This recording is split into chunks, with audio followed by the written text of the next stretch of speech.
കേരള മുഖ്യമന്ത്രി ശ്രീമാൻ പിണറായി വിജയൻ്റെ മകന് ഇതുവരെ കേരള പൊതുസമൂഹത്തിലോ പത്രമാധ്യമങ്ങളിലോ ഒരു വിവാദവുമായിട്ട് അദ്ദേഹത്തിൻ്റെ പേര് ഉയർന്നു വരികയോ പൊന്തി വരികയോ ചെയ്തിട്ടില്ല. പലപ്പോഴും അദ്ദേഹത്തിന് ദുബായിൽ തൊഴിൽ കിട്ടി, അല്ലെങ്കിൽ അദ്ദേഹം പഠിക്കാൻ പോയ കുറച്ച് വിവാദങ്ങളൊക്കെ ആയിട്ട് അവിടെ ഇവിടെ അതും പറഞ്ഞു കേട്ടിരുന്നു. അല്ലാതെ ഒരു വിവാദത്തിലും മകളെപ്പറ്റി പറഞ്ഞു വീണ വിജയൻ അല്ലെങ്കിൽ വീണ മുഹമ്മദ് അദ്ദേഹത്തിൻ്റെ ഇതായിട്ട് ബന്ധപ്പെട്ട് വന്നിരുന്നെങ്കിലും ഒരിക്കലും ഈ ചെറുപ്പക്കാരൻ്റെ പേര് എങ്ങും പൊന്തി വന്നിരുന്നില്ല. കോടിയേരി ബാലകൃഷ്ണൻ്റെ മക്കളുടെ പേരുകളൊക്കെ വന്നിരുന്നു.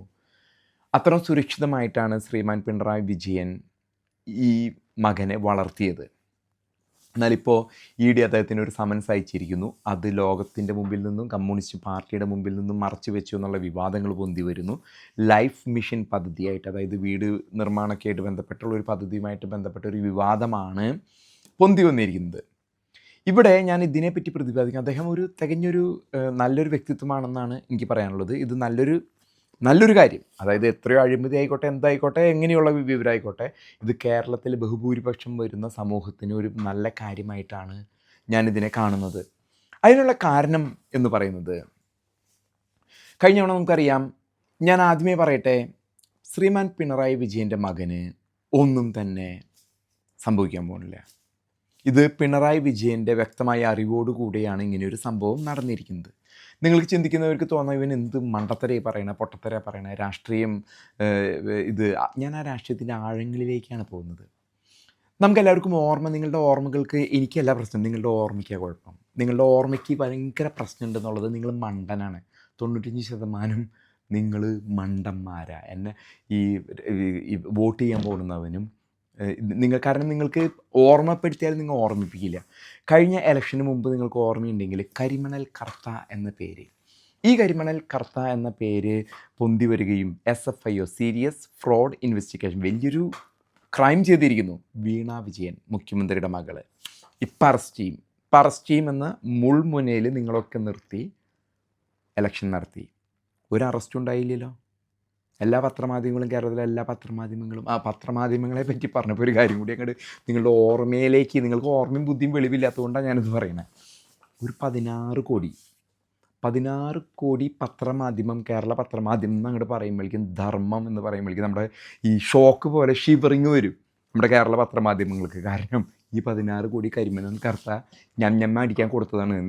24, ഏഷ്യാനെറ്റ്, മനോരമ, ഇതാർക്കൊക്കെ എത്രയൊക്കെ കിട്ടിയെന്ന് നിങ്ങളോട് ആരെങ്കിലും എവിടെയെങ്കിലും അന്തിച്ചർച്ചയോ പാർട്ടിക്കാരോ എവിടെയെങ്കിലും കേട്ടിട്ടുണ്ടോ? അല്ലെങ്കിൽ നിങ്ങൾ ചോദിക്കണം.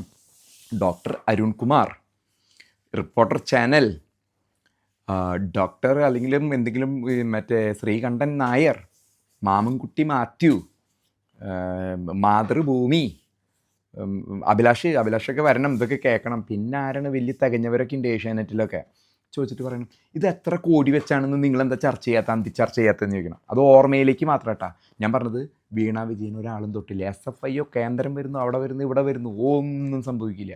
ഞാൻ രാഷ്ട്രീയ ഒരാളെയും ഇത് ചെയ്യാൻ, അതായത് അവിടേക്ക് കോൺഗ്രസും ഇല്ല, BJP ഇല്ല, കമ്മ്യൂണിസ്റ്റും ഇല്ല, ലീഗും ഇല്ല. ലീഗിന് ഞാൻ അധികം കുറ്റം പറയില്ല, കാരണം അത് ലോകത്തിലെ ഏറ്റവും വലിയ ഈ മതേതരത്വമുള്ളൊരു പാർട്ടി ലോകത്തിലെയാണ്. അതുകൊണ്ട് ലീഗിന് ഞാൻ വലിയ കാര്യമായിട്ടൊന്നും പറയില്ല. ലീഗ് തികഞ്ഞതാണ്. ലീഗിൻ്റെ തികച്ചിൽ കഴിഞ്ഞിട്ടാണ് കേരളത്തിൽ എന്തുള്ളൂ. കുത്താൻ പോകുമ്പോൾ ഓർത്തോളൂ, ഹിന്ദുവും ക്രിസ്ത്യാനിയും. ലീഗിൻ്റെ മതേതരത്തിൽ കുത്തിക്കോളൂ, കോൺഗ്രസിന് കുത്തിയിട്ട്. അത് പോട്ടെ, ഒരാളെ അറസ്റ്റ് ചെയ്യാൻ പോകുന്നില്ല ഇവിടെ. 2 ഇലക്ഷനാണ് വരണേ. വ്യക്തമായിട്ട് അങ്ങോട്ട് കേട്ടോ, സിമ്പിളായിട്ട്. തദ്ദേശ സ്വയംഭരണ സ്ഥാപനങ്ങളിലേക്കുള്ള ഇലക്ഷൻ 2-3 മാസം വിജ്ഞാപനം ഇപ്പം ഇറങ്ങും. അത് കഴിഞ്ഞ് ഒരു 3 മാസം നിയമസഭാ ഇലക്ഷൻ അവിടെ വരെ ഉണ്ടാവും. കാരണം ഇന്ത്യയിലെ BJP മുഖ്യമന്ത്രിനെ പോലും വിലങ്ങ് വെച്ച് കൊണ്ടുപോയാലും പിണറായി വിജയൻ ഒന്നും പറ്റില്ല. അതാണ് ശ്രീമാൻ പിണറായി വിജയൻ. അദ്ദേഹത്തിൻ്റെ മകൻ്റെ കൈമ വിലങ്ങ് വീഴാണ്ട് അദ്ദേഹം നോക്കും. ഞാൻ മുമ്പൊരു വീഡിയോ ചെയ്തിട്ടുണ്ട്, തൃശ്ശൂർ സുരേഷ് ഗോപിനെ ജയിപ്പിച്ചത് പിണറായി വിജയനാ. ജയിപ്പിക്കും. എന്താണെന്ന് നിങ്ങൾക്ക് മനസ്സിലായോ? അതല്ലെങ്കിൽ ഇവിടെ രാജീവ് ചന്ദ്രശേഖർ അടുത്ത തവണ കൊയ്യാൻ പോവാണ്, BJP കൊയ്യാൻ പോവാണ്, കേരളം കൊയ്യാൻ പോണതിൻ്റെ ഒരു ഇതാണ് നിങ്ങൾ കണ്ടത്. ഒപ്പം കോൺഗ്രസ് പാർട്ടി ഇല്ലാണ്ടാവും. കോൺഗ്രസ് പാർട്ടിയും ലീഗും കൂടി ഉണ്ടാക്കാമെന്ന് വിചാരിച്ച പരിപാടികളൊക്കെ തീരും. അപ്പോൾ ഈ സംഭവിക്കാൻ പോണത് സിമ്പിളായിട്ട് അങ്ങോട്ട് പറയാം, നല്ല കാര്യമാണ്. കാരണം ഇതൊക്കെ എല്ലാവരും ഇതിലും വഷളത്തരങ്ങൾ കഴിഞ്ഞ 75 കൊല്ലം ഇന്ത്യൻ രാഷ്ട്രീയത്തിൽ 1947 ശേഷം ഇതിലും വലിയ ഇതുകളൊക്കെ, കാരണം ഒന്നില്ലെങ്കിൽ നമ്മുടെ ശാപം, അതല്ലെങ്കിൽ നമ്മുടെ ജനങ്ങൾക്കും ഇത്തിരി പ്രശ്നമുണ്ട് വോട്ട് ചെയ്യുന്നതിൻ്റെ ഉള്ള ഒരു പ്രശ്നം, അതല്ലെങ്കിൽ എവിടെയെങ്കിലും എന്തെങ്കിലും മറ്റേ ഇത് ഞാൻ എങ്ങനെയാണ് എവിടെയാണ് അടുത്ത ഇത് പൊന്തി വരാമെന്ന് എനിക്കറിയില്ല.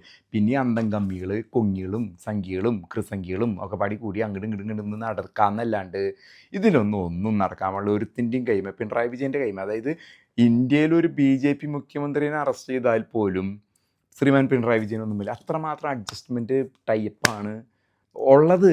അതിൽ ഞാൻ കുറ്റം പറയല്ല, കാരണം അങ്ങനെയാണ് ഇന്ത്യൻ രാഷ്ട്രീയം, അതാണ് ഇന്ത്യൻ രാഷ്ട്രീയത്തിൻ്റെ കിടപ്പ്. അപ്പോൾ ഇത് എലക്ഷൻ വേണ്ടിയിട്ട് വരും, ഇത് ഇനിയും കുറച്ച് വാർത്തകളൊക്കെ വരും.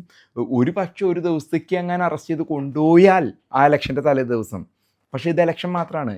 നിങ്ങൾ അപ്പോൾ ഓർക്കേണ്ടത്, വീണ വിജയൻ കരിമണൽ കർത്ത 16 കോടി മാധ്യമങ്ങൾ എന്തുകൊണ്ട് ഇത് പറയുന്നില്ല, അതിൻ്റെ വിശകലനം നടത്തുന്നില്ല? ഞാൻ ഇങ്ങോട്ട് പച്ചനെ നിങ്ങളുടെ മുമ്പിലേക്ക് പറയല്ലേ.